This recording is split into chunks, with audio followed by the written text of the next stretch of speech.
तो Mumbai cruise drugs party मामले में नारकोटिक्स कंट्रोल ब्यूरो जहां कार्रवाई में जुटी हुई है, तो वहीं राष्ट्रवादी कांग्रेस पार्टी के राष्ट्रीय प्रवक्ता और महाराष्ट्र के कैबिनेट मंत्री नवाब मलिक ने नारकोटिक्स कंट्रोल ब्यूरो की कार्रवाई पर ही बड़े सवाल उठाए हैं और उन्होंने मुंबई जोनल डायरेक्टर समीर वानखेड़े पर गंभीर आरोप लगाए हैं।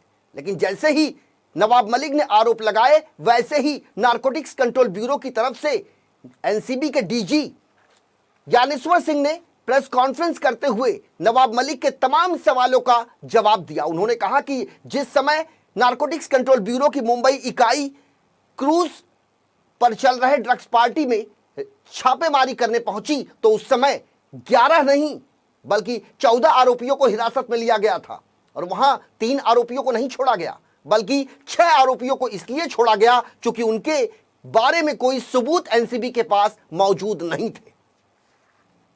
स्वापक नियंत्रण ब्यूरो एक निष्पक्ष ऑर्गेनाइजेशन है जो कि इस देश को नशा मुक्त बनाने के लिए एक असाधारण से चुनौती का सामना कर रहा है। हम लोग एनसीबी में पब्लिक सोर्सेज से पाई गई सूचना के आधार पर और अपनी इंटेलिजेंस पे और सर्वेलेंस मेथड्स के आधार पे जो सूचना मिलती है उसके आधार पर कार्य करते हैं।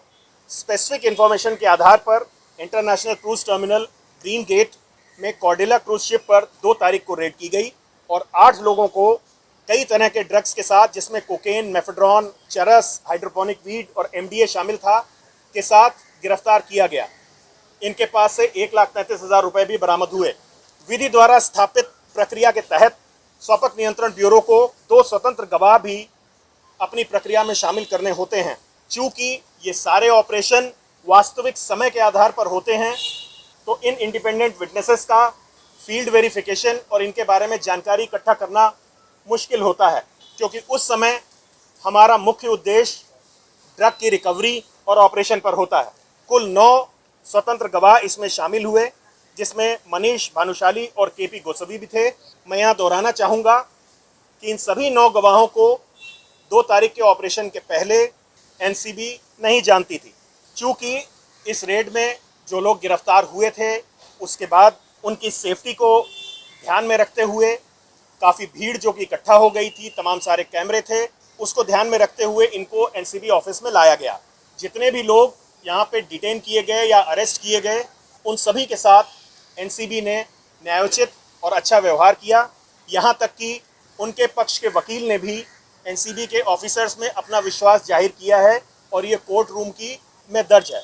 कुल 14 लोगों को एनसीबी के ऑफिस ऐसा सुनने में आ रहा था कि 8 लोगों को हमने गिरफ्तार किया है और एनसीबी ने 3 को छोड़ा है, जबकि मैंने अभी जो स्टेटमेंट जारी किया है उसमें बताया कि हमने 6 लोगों को साक्ष्यों के अभाव पर छोड़ा है। एनसीबी एक प्रोफेशनल ऑर्गेनाइजेशन है। हम किसी जाति, धर्म, पार्टी या एफिलिएशन के आधार पर काम नहीं करते हैं।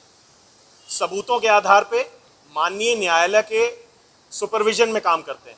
जो आपने अभी प्रश्न पूछा है, ये जैसा कि इंडिपेंडेंट विटनेसेस हैं, ये क्या कहते हैं उस पर हमें कोई टिप्पणी नहीं देना चाहते। ये इंडिपेंडेंट लोग हैं, जो उन्हें कहना है वो कहते हैं। हमें जो कहना है माननीय न्यायालय के सामने